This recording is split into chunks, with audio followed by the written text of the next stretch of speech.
Gloire à Dieu. Béni soit le Seigneur. Dites-moi, ce soir, je vais reprendre avec vous un nouveau chapitre sur les dieux d'hier et les dieux d'aujourd'hui. Amen. J'espère que tous ont pu voir ce message la semaine dernière parce qu'il peut nous aider à franchir un pas. Ben, ce soir, je reviens sur ce chapitre et on va découvrir d'autres dieux d'avant pour les identifier comme Dieu d'aujourd'hui. Alors, Ecclésiaste, chapitre 1er, verset 9, c'est ce qu'on avait lu. Je rappelle simplement ce qu'on avait lu au départ. Je vais répéter ce verset. Ce qui a existé, c'est ce qui existera. Et ce qui s'est fait, c'est ce qui se fera. Il n'y a rien de nouveau sous le soleil. Gloire à Dieu. Je vais vous inviter à une lecture un petit peu plus technique pour commencer, mais au moins on va mettre toute la base dans cette lecture. C'est un des textes les plus étranges, mais aussi le plus où on découvre toutes les stratégies que l'adversaire a. Et on va voir ça, ça se trouve pas dans le Nouveau Testament, mais dans l'Ancien Testament, dans le 2e livre des Rois, le chapitre 17, le verset 24 et le verset 29 à 34. Alors, il va être affiché une version, ne vous préoccupez pas, moi je vais lire la King James, mais donc s'il y a surtout les noms propres qui peuvent apparaître, s'il y a une petite différence, ne vous en faites pas. Alors, je lis le texte. Alors le roi des Assyriens fit venir des gens de Babylone, de Cuta, d'Ava, de Hamath et de Sepharvaïm, et les établit dans les villes de Samarie à la place des enfants d'Israël. Ils prirent possession de la Samarie et habitèrent dans ces villes. Avant de lire la suite, vous savez ce qui s'est passé ? Eh bien, ces gens ont commencé à découvrir qui était Dieu parce que des lions ont commencé à envahir et ils ont fait des massacres. Et ces gens ont commencé à comprendre parce qu'ils étaient superstitieux et ils ont commencé à comprendre que le Dieu de la terre n'était pas content de ce qui se faisait. Alors, ils ont eu une idée saugrenue, celle d'envoyer. Alors, au départ, on a l'impression que c'est une bonne idée. On pourrait le dire, c'est une bonne idée. Mais regardez la suite.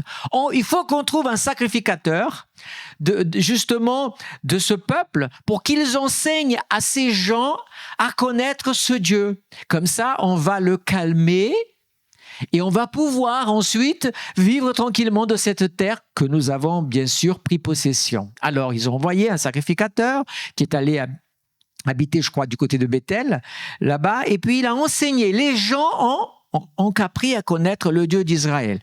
Est-ce que ça a suffi pour qu'ils abandonnent leur Dieu, leur manière de vivre? C'est dans ce texte où on trouve vraiment des choses. Déjà, ce texte est d'actualité.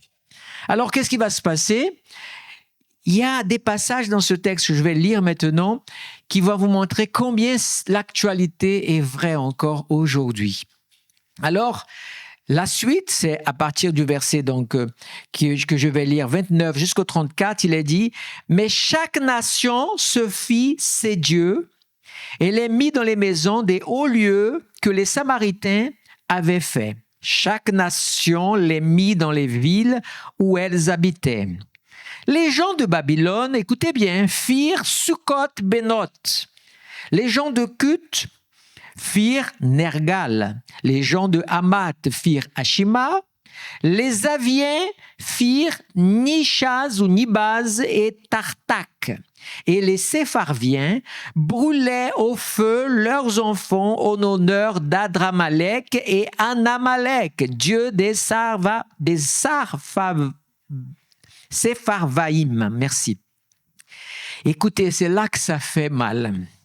Ils adoraient aussi le Seigneur, mais ils établirent pour prêtres des hauts lieux, des gens pris d'entre tous, qui sacrifiaient pour eux dans les maisons des hauts lieux. Dans la ville, ils adoraient un Dieu, sur les montagnes, ils adoraient d'autres dieux. Ça fait encore plus mal, verset 33. Ainsi, ils craignaient le Seigneur et ils servaient en même temps leur Dieu. à la manière des nations d'où on les avait transportés. Et ils suivirent, et ils suivent jusqu'à ce jour, donc à l'époque où on a écrit donc la deuxième livre des rois, et ils suivent jusqu'à ce jour leur première coutume. Ils, écoutez bien, ne craignent pas le Seigneur. Ils ne font ni selon leur ordonnance et leurs coutumes, ni selon la loi et le commandement que le Seigneur Dieu donna aux enfants de Jacob, qu'ils avaient nommés Israël. C'est terrible, mais combien c'est vrai? Aujourd'hui, qu'est-ce que les gens veulent? Ils veulent une religion, mais ils veulent aussi vivre leur vie à leur manière. Donc ces gens, ok, on a notre Dieu, on les a amenés avec nous d'où on a été déportés pour venir habiter ce pays. On l'a adoré, mais ça ne se passe pas bien. Nos dieux ne nous ont pas protégés. Au contraire, le Dieu d'ici est en train de faire un massacre. Donc, on va apaiser, c'est un terme, on va apaiser les dieux. Et donc, ils ont fait ça, mais qu'est-ce qui va se passer? Ils vont créer une espèce de syncrétisme religieux, mais ils vont aussi vivre une vie comme parfois beaucoup de religions le font. C'est-à-dire, j'ai ma religion, mais je ne m'abandonne pas mes coutumes idolâtres, mes coutumes païennes, ma vie dans le monde avec tous mes péchés, mais je suis fidèle à ma religion. Et parfois même, on dira, je suis fidèle à ma religion de ma famille de génération en génération. Mais en même temps, quand on regarde au commandement de Dieu, quand on regarde aux lois de l'Éternel, on découvre que la propre religion qu'ils disent professer, ils ne pratiquent pas les commandements, mais ils font tout à leur sauce. Voilà comment ce peuple, il n'y a rien de nouveau sous le soleil, vous avez vu? C'était vrai il y a déjà pas mal de siècles, c'est vrai encore aujourd'hui. Alors vous avez, surtout dans le bassin méditerranéen, le bassin méditerranéen a été influencé par les Phéniciens, qui étaient des navigateurs, et d'autres nations qui ont peuplé aussi des îles et des régions. Et donc, ces gens, parfois, ils ont des traditions, des connaissances qui sont de leur histoire, que ce soit leur île ou sur le continent. Et en même temps, ils ont embrassé une religion, une croyance, et très souvent, ils vivent ce qu'on appelle un mesclage. C'est le mot, c'est quand on mélange les choses, quand on fait une espèce de bouillabaisse avec beaucoup de choses contenant dedans. Et donc, ça, c'est le peuple qui était là. Moi, ce qui m'intéresse, c'est de souligner cet aspect dans un premier temps, mais aussi de vous souligner que ces dieux-là, eh bien, ils ne sont pas morts. Rappelez-vous, la semaine dernière, quand j'ai parlé dans le premier chapitre, je vous ai dit que ce n'est pas une coïncidence que quand on lit l'histoire des peuples, on retrouve les dieux, les mêmes qui sont, et on va voir encore, je vais vous souligner ici des noms de dieux et leur équivalence et leur répétition. Et donc, qu'est-ce qui reste de ces dieux? Que des statues que l'archéologie peut trouver ici et là, identifiées, mais par contre, l'esprit de ces dieux continue à sévir toujours, mais ils se sont adaptés à un nouveau mode de vie. Malgré tout, ils ont gardé leurs racines, leur identité, qu'ils la transmettent aujourd'hui au XXIe siècle. Je vais ajouter à cette lecture le livre du prophète Amos, chapitre 5, versets 25 et 26. Dans ce texte, nous avons deux ou trois dieux encore qui sont cités ici. Voilà ce que dit le texte. « M'avez-vous fait des sacrifices et des offrandes pendant les 40 années du désert, maison d'Israël? Emportez donc Sikot, ou Sukkot, votre roi, et Kiun, vos idoles, l'étoile de votre Dieu que vous vous êtes fabriqués. » Dis donc, le peuple d'Israël dans le désert, ils en ont adoré des dieux. Hein? Mais il y a ici, aujourd'hui, je vais peut-être chambouler un petit peu certaines pensées, mais comprenez bien une chose. Dans le monde spirituel, beaucoup de choses se ressemblent, mais ne se mélangent pas, mais se ressemblent et ça permet de confondre. Et c'est ça qui est l'arme, une des armes majeures de l'adversaire, c'est d'amener la confusion.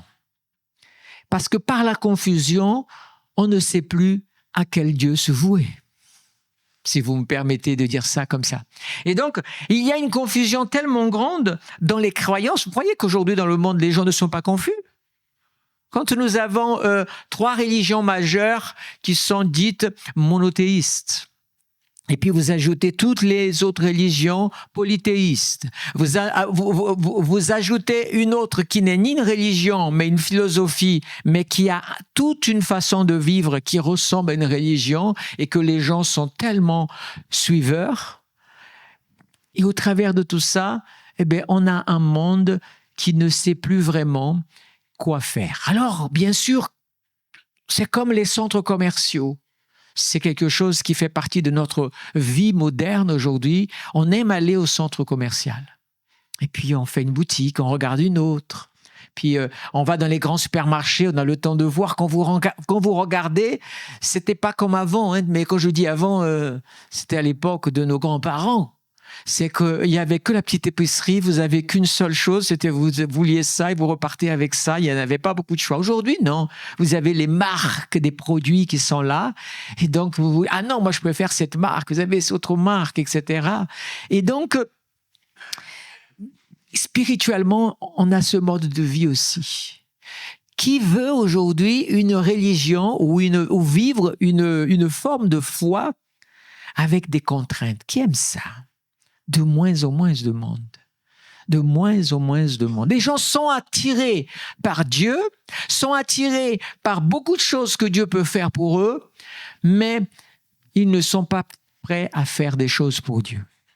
Comme par exemple, abandonner leurs péchés, abandonner leurs mauvaises habitudes. Vous savez, j'ai envie de vous encourager, depuis tout à l'heure, cette parole est dans mon esprit, c'est en ce moment, qu'est-ce que tu fais pour Dieu? Et peut-être que certains, mais en ce moment, je fais le minimum pour Dieu.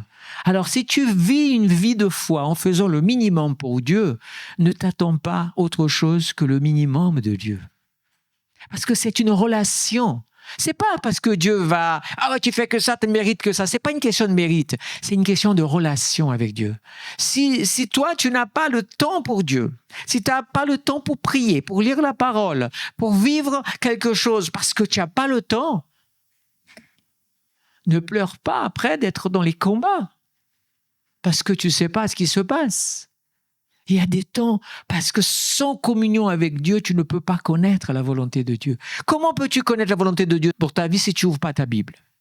Comment peux-tu découvrir ce que Dieu désire de faire dans ta vie si tu ne prends pas le temps de prier, de passer des temps avec lui, à l'écouter aussi, et pas simplement la prière du genre j'arrive et bla et bla et bla et bla bla pendant 1 heure et ensuite au revoir et j'attends le résultat, mais aussi de s'arrêter pour écouter.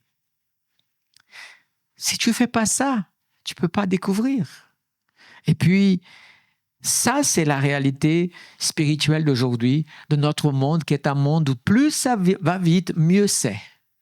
Plus ça va vite, mieux c'est. Vous savez que l'industrie alimentaire de tous les produits transformés, c'est ce qui nous tue le plus aujourd'hui dans notre santé.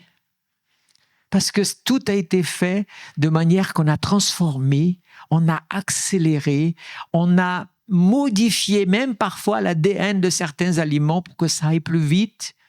Et après, nous, on mange, mais sauf que quand on regarde bien notre corps et la manière dont notre corps fonctionne avec les aliments, eh bien, on se rend compte que notre corps est fait pour manger des aliments frais. Des choses qui sont vraiment de qualité parce qu'il va prendre toute l'essence de cet aliment qui a besoin pour notre corps. Et tous ces aliments transformés, eh bien, en fait, ils n'ont aucune chose bonne pour nous. Au contraire même, il dérègle notre organisme. C'est triste de dire ça, mais nous sommes aujourd'hui aussi tributaires de cette situation. Fermons cette parenthèse et allons directement à ces dieux que nous avons vus. Alors, nous avons un Dieu qui a été cité dans le livre d'Amos, mais qu'on le trouve aussi dans le livre de Rois, c'est le Dieu Sikut. Sachez, il faut savoir que Sikut, c'est la même chose que ce que vous connaissez pour la fête de Sukkot. C'est une tente. OK? Alors, peut-être certains ne savaient pas qu'il y avait le Dieu Sikut. C'est juste le nom, mais qui veut dire la même chose, tente. Et on a même un qui s'appelle Sukkot Benot. Ces gens-là, vous savez qui a fait Sukkot Benot? Eh bien, ceux de Babylone. Alors, j'ai voulu faire une liaison entre l'origine des créateurs des dieux, de ces dieux-là. Déjà, si vous prenez le cas de Babylone, Babylone, c'est quand même connu. J'ai ici, vous savez ce que ça veut dire Babylone? Ça vient de Babel, bien sûr. C'est confusion, mais pas n'importe quelle confusion. C'est confusion par mélange. Simplement, c'est parce que Dieu a amené la confusion quand eux, ils voulaient, parce que c'était la porte du ciel, rappelez-vous, on a prêché ça, aller vers Dieu. Et donc, Dieu a amené la confusion en mélangeant les langages. Et Babylone, qui est du côté de l'actuel Irak, aujourd'hui, c'est des ruines, mais il faut savoir que ça, confusion. Donc, vous savez, les Chaldéens, c'est là où se trouve justement Babylone, la Perse et tout ça. C'est vraiment, les tout premiers dieux sont partis de là-bas. Et cette idée de confusion, c'est vraiment une des armes de ces dieux-là. Parce que, en fait, quand on dit cette expression, on ne sait pas à quel Dieu se vouer. On dit cette expression ou pas? Je sais qu'il y a une autre expression, mais qui ne convient pas de le dire, parce que, mais elle est issue de celle-ci. C'est parce que quand vous regarderez le nom de ces dieux, en fait, c'est fou, mais je vous donne un exemple. Vous imaginez, je vais inventer une histoire moderne, ok, avec des dieux anciens. Imaginez, vous habitez à Ajaccio, en l'occurrence, c'est vrai ça. Et puis, nous sommes dans une période, on va dire, très païenne. Et puis, vous dites, j'habite à Ajaccio, en Corse, et le dieu majeur de la Corse, c'est le dieu, allez, on va dire quelque chose, une bêtise comme ça, c'est le dieu Baal. Donc, le dieu Baal, c'est le dieu, ok. Et puis, tu prends le bateau et tu voyages, et puis tu arrives de l'autre côté, dans un autre pays, confrère, je vais plaisanter ici maintenant, qu'est la France. OK? Et là, vous découvrez que vous débarquez à Marseille, et puis tout d'un coup, tu découvres que, c'est qui le dieu majeur? Non, ici c'est Bel. Ah ouais? C'est pas Baal? Non, c'est Bel. Ici c'est Bel. Et en fait, c'est le même dieu, avec les mêmes notions, mais simplement, il a changé de nom. Imaginez cette réalité pour le monde entier. Et donc, on a la même chose, une confusion, alors qu'il s'agit des mêmes entités qui simplement, selon les régions où elles se sont installées, où elles ont pris leurs racines, elles ont développé leurs croyances, mais aussi tout un système de pensée, tout un système même d'esclavage spirituel attaché à ces choses-là. Voilà un peu ce qui se passe. Alors vous voyez, par exemple, Dieu a dit, voilà, il y aura la fête des tentes. Donc ok, c'est Sukkot, mais il y avait aussi Sukkot Benot, qui avait quoi comme pratique? La tente des jeunes filles. Nous sommes ici dans ce qu'on pourra appeler tout au début les maisons closes ou les maisons de prostitution. Vous voyez, c'était déjà. Alors, les rois d'Israël, par exemple, on le voit beaucoup dans le livre des rois. Sauf que, du coup, c'est pas. Elle porte un autre nom comme Astaroth ou Ishtar, Asera, qui sont des déesses de la fertilité et qui vont. Mais les pratiques sont quand même incroyables. Et je vais vous donner un exemple. Vous vous souvenez quand ils étaient dans le désert, là encore on trouve ça dans le désert. Hein. Quand on était dans le désert, il y avait l'époque où il y avait le roi Barak, c'est ça, qui avait commandé les malédictions auprès du prophète Balaam. Vous vous souvenez de cette histoire? C'est dans le livre des Nombres qu'on raconte cette histoire. Donc je vous la résume. Rappelez-vous de ce détail qu'il y a dedans. Comme il n'a pas pu maudire Israël, il a donné une idée maudite au roi Barak en disant, écoute, tu prends les filles de prostitution et tu les envoies au milieu d'Israël et ils vont certainement tomber dans le piège et ils vont être pervertis. Les couples vont être brisés et puis il y aura aussi tout ce que Dieu n'aime pas, cet aspect-là va être pratiqué. Et donc, il est dit dans le texte qui suit que la colère de Dieu s'est abattue et que les gens sont en train de tomber morts comme des mouches. Et là, il est dit que, écoutez bien, une de ses filles avait emporté avec lui un des hommes sous la tente. Vous voyez, c'était des tentes de prostitution. Et là, c'est là où le jeune homme, là, qui me manque le nom, il vient et il va utiliser une lance et il va tuer les deux pour faire justice. C'est un acte, bien sûr, de violence, mais nous sommes dans une violence complète ici, à ce moment-là, et Dieu va arrêter à cause de ce zèle de cet homme-là, ce jeune. Mais on voit ici déjà les tentes. À l'époque des rois, on avait ces tentes. Parce que, rappelez-vous, il y a eu le roi Rehoboam, fils de Salomon, et puis il y a eu, je ne sais plus si c'est Abias, le fils du roi Rehoboam, mais il y a eu un roi. Ils se sont pervertis. Il y avait à Jérusalem le temple, qui avait été construit par Salomon, mais il est dit quoi? Qu'ils adoraient des dieux sur les collines. Et donc, qu'est-ce qu'ils faisaient? Les dieux Baal, Astarté et tous les autres, ils avaient amené, et comment ils sévissaient en Israël au travers justement de ces dieux et de ces filles déjà qui étaient là. Donc, ils proposaient un service, et ça, on a vu que ça a traversé le monde. Quand j'étais jeune, j'aimais beaucoup regarder les Far West, les westerns, si vous voulez. Et qu'est-ce qui se passait? Très souvent, on voit dans les films, quand les garçons arrivent dans les saloons, très souvent, qu'est-ce qu'il y a? Des filles qui sont là. Et les saloons sont saloons en bas, ça se bagarre, ça boit. Et dans les étages, c'est des maisons, bien sûr, de prostitution. Ça a traversé les siècles. Aujourd'hui, je crois que de plus en plus de lois ont été faites contre ça et tout cela, mais malheureusement, il y a encore dans des régions, une époque encore, je veux dire une bêtise, mais je pense que c'est déjà passé, mais à Paris, le bois de Boulogne était connu comme un endroit de ce type, par exemple, où les gens allaient là-bas et on trouvait toutes sortes de personnes. Donc, vous voyez, pourtant, nous sommes dans une ère complètement différente, mais cette réalité spirituelle, elle continue, les tentes. Et les Babyloniens ont amené une confusion. Les Babyloniens ont amené une confusion. Donc, nous avons vu ici déjà ce texte, mais je vais encore vous parler littéralement la lutte des filles.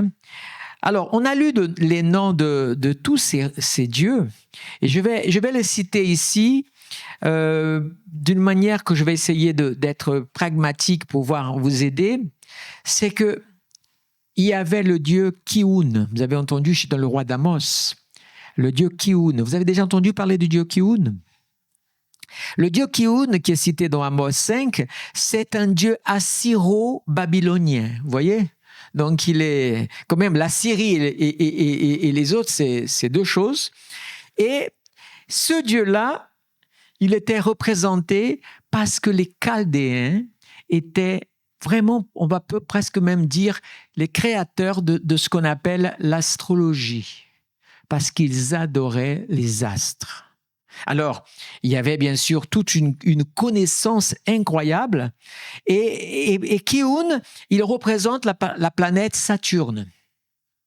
Et tout ce qui concerne les étoiles, les astres, bien, tous ces dieux, beaucoup de dieux dont je vais vous donner un exemple, ce que j'ai voulu vous faire d'une façon pour être plus pratique, on va bien comprendre cela. Je vais vous parler de nos jours de la semaine, ok? Mais juste les citer, vous les connaissez tous. Ça commence par dimanche, bien sûr. Le premier jour de la semaine, c'est dimanche. Ensuite, lundi, mardi, mercredi, jeudi, vendredi, samedi, le 7e jour. On est d'accord? Bon, Saturne, par exemple, qu'on vient de dire, représente le samedi. On est d'accord? Saturne, c'est pour samedi. Alors, ces dieux qui avaient des croyances, que nous avons parlé la semaine dernière, en parlant un peu de Moloch et d'autres dieux, étaient attachés à tout ce qui est astrologie. Et nous avons aussi l'astrolatrie, parce que c'est ça, l'astrologie, c'est lié ça, mais l'astrolatrie, c'est justement ce qu'ils pratiquaient, et c'est ce que les gens pratiquent en croyant à cette importance. En tout cas, ça date de 3500 avant Jésus-Christ. Vous ajoutez 2000 ans, et nous sommes à quoi? À 5500 ans, où ces croyances sont vraies aujourd'hui dans beaucoup de gens encore qui regardent l'avenir sur l'espace, sur les planètes, qui lisent des choses par rapport aux signes astrologiques. Donc 5500 ans, on peut dire, et ça n'a pas changé, c'est toujours pareil aujourd'hui. Alors, ces dieux qui ont été cités, il était marqué, on a déjà dit que Babylone avait fait quel dieu? Sukkot, Benoth. Et puis, on a Kuta, Babylone et de Kuta, Ava, voici, ça c'était les dieux. Alors, Sukkot, Benoth par les Babyloniens. Les gens de Kut, ils firent Nergal. Alors, Nergal, lui, c'est vraiment le dieu, on va dire comme ça, qui fait vraiment peur. Parce que voilà un dieu qui est sanguinaire, qui est mauvais, qui est destructeur, qui est considéré comme un dieu. Alors, Nergal, Kut, qui est la ville, ce nom veut dire broyage, donc tout ce qui est broyé. Et le Nergal, c'est un héros. Donc, un héros. Et Nergal est l'éclat. L'astrologie lui attribue notre planète de Mars. OK? Nergal est un complémentaire de la Parédès d'une autre dieu, on va passer ça. Il est plus particulièrement associé à la destruction, aux épidémies et autres maladies graves contagieuses. C'est quand même bizarre, hein? Le Nergal en action, c'était ça la croyance. Quand il y avait une contagion qui détruisait, qui tuait, les gens de l'époque croyaient, c'est Nergal qui est en action, il est fâché, et c'est lui qui est chargé de ça. Là, on est bien d'accord que c'est quand même incroyable. On parle d'un dieu d'il y a 5000 ans. Dans la croyance de ces gens-là. On peut dire encore quoi de Nergal là-dessus? Je peux encore ajouter quelques informations pour vous. Grave. En général, toutes sortes de morts violentes infligées à un défense lors du combat. Il est guerrier redoutable, maître de la guerre, de la mort en tant que porteur de l'arc, des flèches. Il symbolise la destruction et la terreur. Il est porteur de l'arc et de la flèche dans son symbole, Nergal. Voilà, ça c'est ce dieu. Et c'est fou parce que la ville appartient veut dire broyer. Et lui, c'est un Dieu qui vient pour détruire, pour broyer les vies des gens et tout ça. Nous avons encore dans cette lecture que nous avons vue, regardons le prochain Dieu que nous avons dans la création. Nous avons les gens de Hamath firent un Dieu qui s'appelle Ashima. On aurait dit un Dieu japonais, non? Par son nom. Alors, Ashima. Alors, on a déjà vu Mars pour Nergal. Mars, c'est notre mardi. Donc, on a compris déjà que nous sommes encore sous influence romaine des dieux parce qu'on crée, en donnant un dieu comme les mois aussi, dans certains cas. Et donc, nous avons pour le mardi, dans la mythologie grecque, quel est le dieu de la guerre? C'est Mars, bien sûr. Mars, romain, vous me permettrez parfois les confusions entre les Romains et les Grecs. Mars, dans tous les cas, ça ne change pas, c'est le dieu de la guerre. Donc, il est donc l'équivalent de Nergal dans sa force. Mais pour ce qui concerne la ville donc de Hamath, vous savez ce que ça veut dire? Je vais m'arrêter là-dessus. Je ne vais pas parler de tous ces dieux pour ne pas être trop long, mais Hamath m'intéresse de vous faire découvrir, et Ashima aussi, parce qu'il n'est pas très connu. Alors, vous savez ce que ça veut dire Hamath? Hamath veut dire forteresse. Rappelez-vous qu'il y a un lien entre les fondateurs, les créateurs, l'origine, les racines des dieux et leur action. Hamath, c'est forteresse. Certainement, ça devait être une ville qui était une forteresse. Pour être attribué à ça, on lui a dû lui donner ce nom par rapport à ça. Et Ashima, vous savez de quel dieu il s'agit? Il s'agit, écoutez bien vos oreilles, il s'agit du Dieu qui est attaché à la culpabilité et au désolé, à désolation intérieure. Et ça veut dire que il avait une forme de singe, selon le Talmud babylonien, c'est le Sanhedrin 63b qui le dit. On représentait Ashima sous les traits d'un bouc chauve aussi, comme le dieu Pan des Grecs ou Romains. Vous savez, c'est cet animal qui est horrible, quoi, qui est moitié humain, chauve, tête, et voilà. Et donc là, vous avez tout ça, c'est Ashima. Mais moi, je voudrais quand même insister sur cette affaire-là, comme on l'a fait pour Enfant la semaine dernière. Enfant aussi est attaché à la planète Saturne aussi. Hein. Eh bien, Ashima œuvre dans tous les domaines de la culpabilité.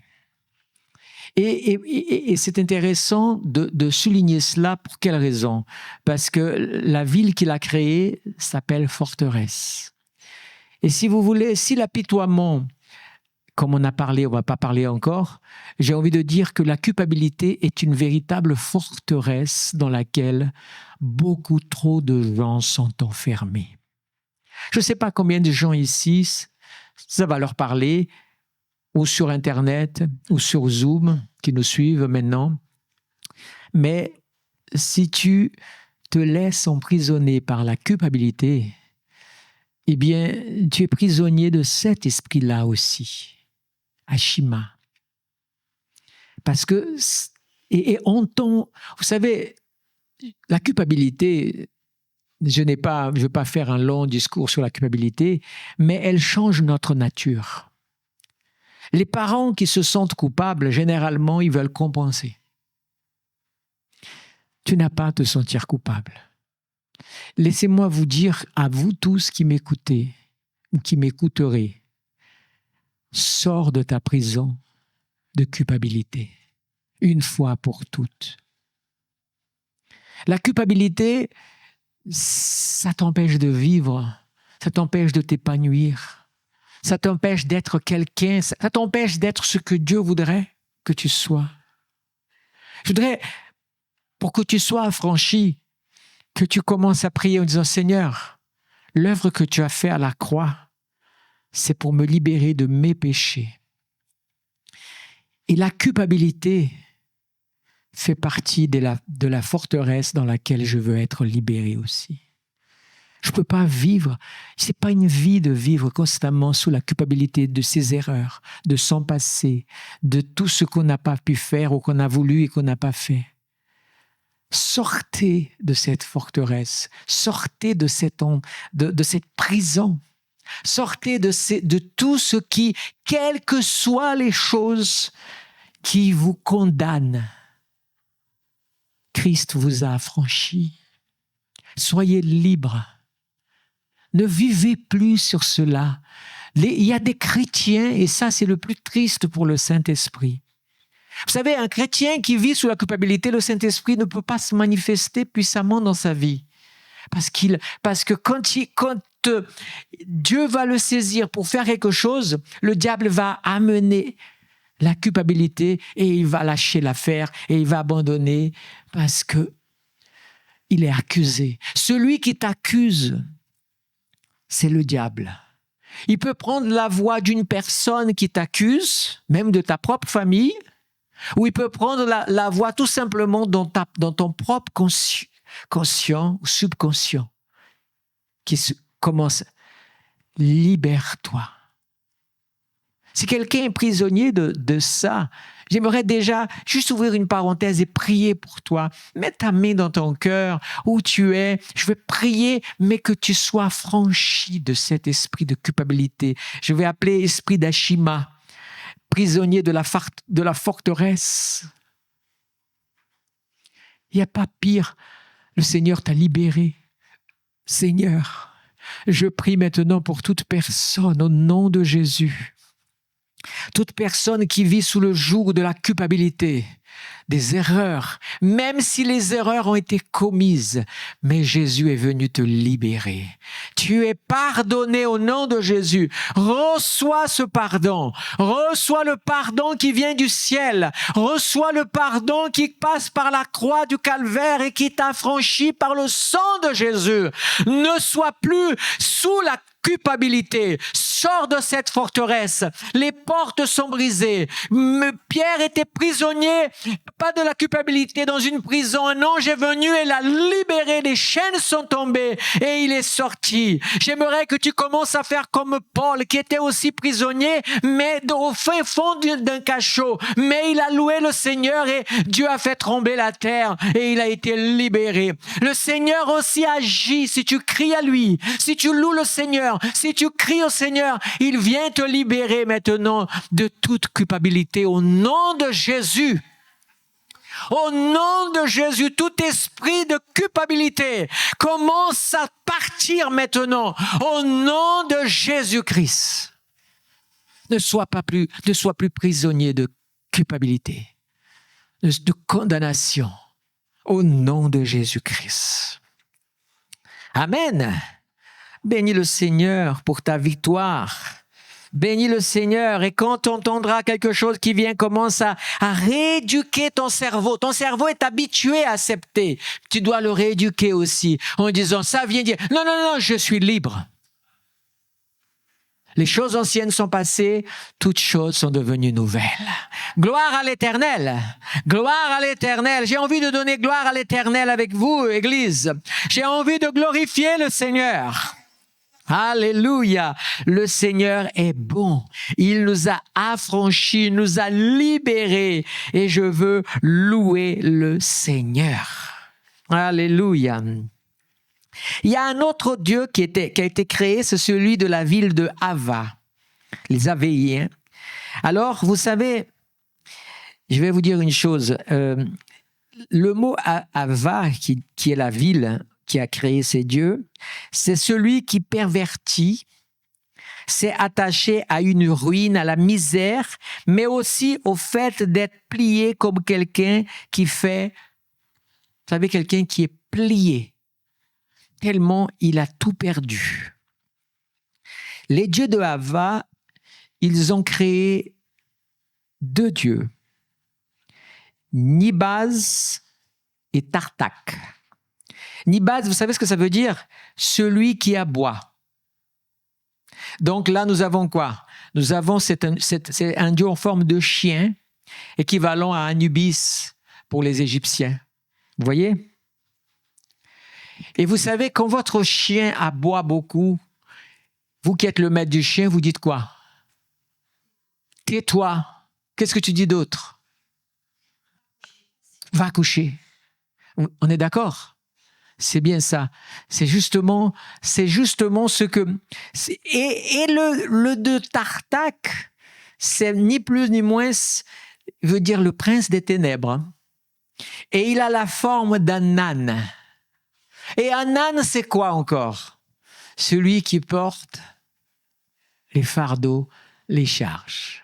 Il faut savoir que dans la Bible, les ânes ont bonne presse, hein? Il y a un ange qui apparaît aux ânes, Jésus marche sur un âne. Et donc, ils ont bonne presse dans la Bible. Mais les dieux ont transformé cet animal comme un animal de fardeau. Un animal qui, quand il braque, il est têtu, ce genre de choses. Et vous voyez, derrière tout ça, eh bien, derrière ces choses-là, pas l'animal eux-mêmes. L'animal n'a rien à faire, il a été créé par Dieu. Mais ils prennent la forme. C'est pour ça que je parle d'identité. Hava est la ville où il y a la perversion, il y a la ruine et la misère. Et vous savez, si j'associe les deux dieux et la ville qui les a créés, il est question ici de dire quoi? Que nous sommes ici face à des entités qui viennent voler tout ce que tu as. Volent tes richesses, volent ton honneur, volent toute ta vie. Mais il est représenté, vous savez, l'image que j'ai, c'est cette image qu'on a déjà connu des histoires comme ça, où on a entendu des gens qui sont... Alors, ne mélangeons pas les choses, hein, c'est juste l'image spirituelle. Mais c'est déjà vu des gens qui sont parfois, ont tout perdu dans leur vie. Il y a des histoires d'hommes ou de femmes qui avaient des maisons, avaient des richesses, il y avait des voitures. Et puis, qu'est-ce qui s'est passé? Il y a eu quelque chose et ils se sont trouvés tellement dans la Moïse, expression encore qu'on utilise, mais ils sont tellement dans la rue, certains. Et vous savez ce qu'ils font? Ils ont été pliés, humiliés par les situations de leur vie. Et parfois, les gens qui font l'aumône, vous avez remarqué que les gens qui font l'aumône, je ne sais pas si vous avez déjà vu, ils sont toujours abaissés. Et certains, quand ils sont debout, ils arrivent comme ça. Vous voyez? Et ça, j'aimerais tout simplement que cet esprit de misère, qui peut-être parfois peut persécuter des familles qui agissent, puisse être brisé des vies. Et des personnes, si vous connaissez des personnes qui ont tout perdu, il faut leur parler de Jésus, celui qui rétablit tout ce que tu as perdu. Dieu est venu pour nous rétablir dans notre état, celui qui nous a créés. Les richesses que nous avons en Dieu, le diable ne peut pas les toucher à cause de notre fidélité à Dieu. Alors, quoi que tu aies perdu, quoi que tu as été peut-être humilié, abaissé et plié par des gens peut-être méchants, par des paroles qui ont fait en sorte que la joie, la richesse de la joie que tu avais au fond de toi, elle a disparu, Dieu veut la rétablir aussi. Ne laisse pas le chien aboyer et ne laisse pas l'âne être comme si toi tu étais à la fois un âne et un chien à la fois. Un âne qui est là maintenant et qui porte des fardeaux et des fardeaux et des fardeaux qui ne lui appartiennent pas. Ou alors un chien qui aboie. Mais vous savez, il y a des chiens qui sont dans des maisons et ils ont une chaîne longue pour bouger à droite, à gauche, mais ils ne sont pas libres. Le Seigneur est venu libérer de cette captivité toute personne qui est prisonnière de ça, au nom de Jésus. Je veux prier encore parce que c'est tellement fort ces influences et le monde vit et ne comprend pas parfois qu'il y a une solution en Christ. Il y a un salut, une libération. Jésus n'est pas venu fonder une religion pour assévir les gens. Il est venu créer le salut et la libération des captifs. Je prie, Seigneur, pour toute personne qui a tout perdu dans sa vie. Il y a certaines personnes qui ont perdu leur famille, certaines personnes qui ont perdu des richesses, certaines personnes qui ont perdu leur joie, qui ont perdu des choses, leurs rêves même, et qui la vie les a pliés, les a mis plus bas que terre. Et aujourd'hui, ils portent des fardeaux, comme l'âne qui porte le fardeau des autres, comme un chien qui est prisonnier et qui peut remuer la queue mais n'est pas libre. Au nom de Jésus-Christ, sois libéré de tout cela. Sois libéré de tout cela au nom de Jésus-Christ. Sois libéré de ces prisons. Sois libéré de ces fardeaux. Sois libéré de cet esclavage. Sois libéré. Si on t'a dit même quand tu es enfant, tais-toi, reste là. Tu ne vaux rien. Tu es plus bas que tout. Au nom de Jésus, ces paroles qui t'ont blessé, ces paroles qui t'ont attaché, tu es libéré au nom de Jésus. Au nom de Jésus, reçois par le sang de Jésus liberté. Alléluia. Le Seigneur ne te dira pas tais-toi. Le Seigneur te dira loue-moi, chante, danse pour le Seigneur. Alléluia. La seule fois que tu vas te taire, c'est parce que tu désires te taire pour entendre la voix de ton Dieu. Alléluia. Pour connaître sa volonté. Alléluia. Les seuls fardeaux que tu vas porter, c'est ce que Jésus a dit. Venez à moi, vous qui êtes fatigués et surchargés. Voilà la réponse de Jésus. Matthieu 11, 28. Déchargez-vous, prenez mon joug qui est doux et léger. Alléluia. Sois libéré au nom de Jésus. Et chaque fois que cela viendra sur toi, dire non, je suis libéré, je lâche les fardeaux, j'abandonne les fardeaux. Au nom de Jésus, je suis libéré des fardeaux. Alléluia. Béni soit le nom de l'Éternel. Béni soit le nom de l'Éternel. Je vais m'arrêter ce soir dans ce temps-là. Je vais continuer à prier encore pour que Dieu nous libère de toute confusion. Les personnes qui sont prisonniers de la confusion, du Dieu qui a été créé par les Babyloniens. Vous savez, les dieux qui ont créé les tentes, il y avait, j'ai noté quelque part ici, mais je ne sais plus trop, où je l'ai mise. Mais il y avait une tradition dans un village, c'est horrible comme tradition dans ce village. Je l'avais marqué ici dans le développement des jours. Vous savez ce qu'ils faisaient dans ce village et qui servait ce dieu Bénote? Tout simplement, les jeunes filles devaient au moins une fois dans leur vie venir sous la tente pour se prostituer au moins une fois dans la vie. C'était quelque chose de terrible. Imaginez une famille qui a une jeune femme et par tradition, avant de se marier ou quoi que ce soit, devrait d'abord se prostituer. Une fois dans la vie. Le diable, il veut salir ta vie, salir ta réputation. Et peu importe si une personne s'est prostituée ou alors a vécu, pas dans le sens d'être rémunérée, mais dans un autre sens, a vécu aujourd'hui, on a une mentalité que je n'arrive même pas à croire que ça existe, et ça existe toujours, et ça existe. J'ai discuté parfois, et il y a des gens que leur enseignement, c'est à leurs enfants, et j'ai entendu déjà plusieurs histoires de ce genre. C'est pas une histoire, c'est plusieurs histoires. Il y a des gens qui ont une mentalité dans le siècle que nous vivons, qu'il faut absolument que nos jeunes vivent plusieurs expériences sexuelles avant de se marier. Il faut qu'ils fassent. Et aujourd'hui, il y a tellement de choses sous l'influence. Vous savez, j'ai vu des choses que je ne croyais pas. Je dis, waouh, je suis vraiment dépassé, par ce qui se passe.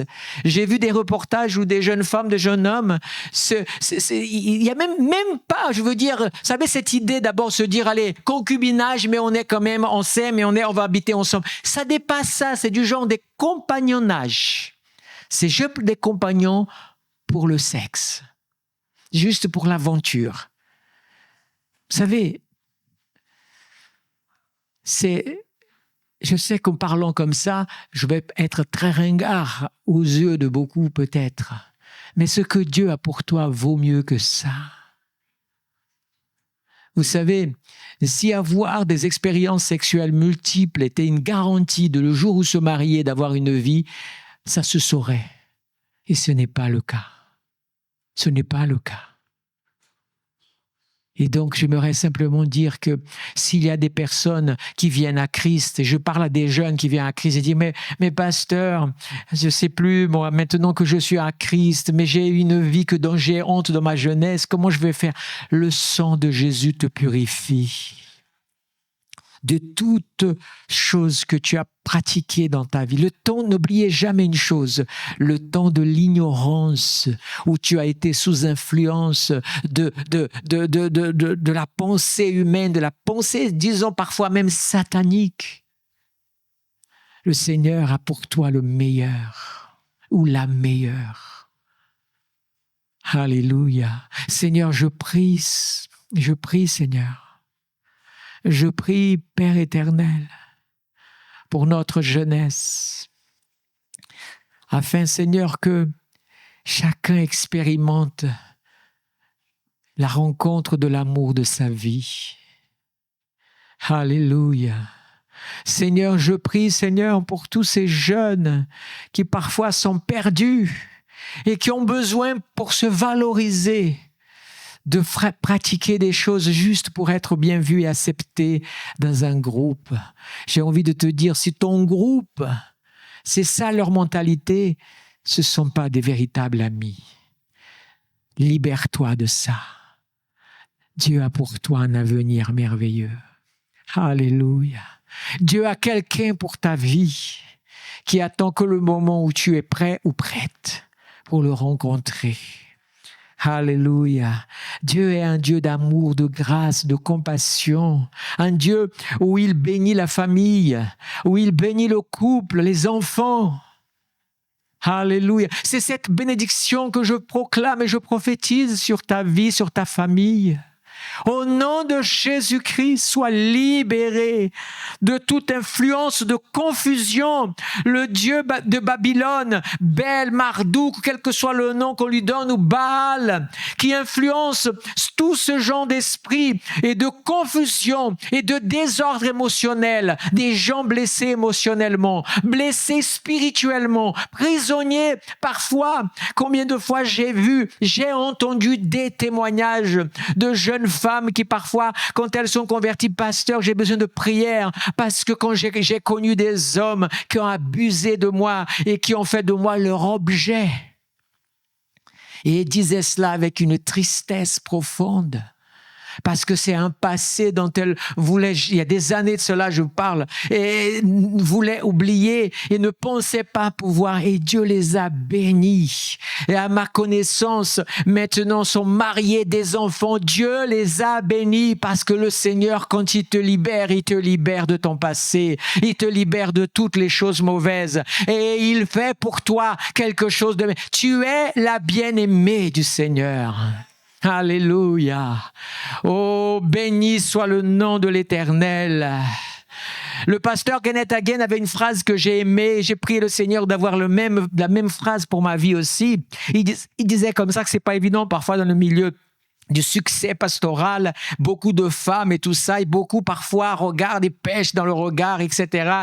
Et il y a la convoitise. Alors, le pasteur Kenneth Hagin disait comme ça, moi j'ai transformé ma mentalité sur le regard des femmes. Il était marié aussi, mais ça n'empêche pas à certains. Hein. Et vous savez quoi? Il disait comme ça, toutes les femmes que je regarde, je ne les vois pas comme des femmes simplement, je vois comme des princesses du Seigneur. Comme des femmes qui appartiennent à Dieu, des filles de l'Éternel, et que je dois les respecter parce qu'elles appartiennent à un Dieu que j'appartiens aussi, comme des sœurs.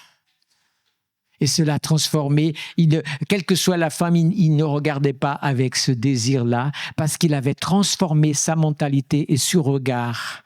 Moi, quand j'ai appris ça, j'ai dit, Seigneur, je veux la même chose dans ma vie. Je veux regarder toutes mes sœurs, je veux pouvoir discuter avec mes sœurs, que ce soit une jeune femme ou une autre. Je veux toujours la regarder comme la petite fille du Seigneur, comme la princesse de Dieu. Je n'ai pas le droit d'être dans la convoitise, de pécher par mes yeux, parce qu'il y a un esprit qui est là, toujours à salir les consciences des gens. Seigneur, bénis tes enfants, Seigneur. Bénis tes garçons, bénis tes filles, Seigneur. Au nom de Jésus-Christ. Alléluia. Béni soit le Seigneur. Amen, Église.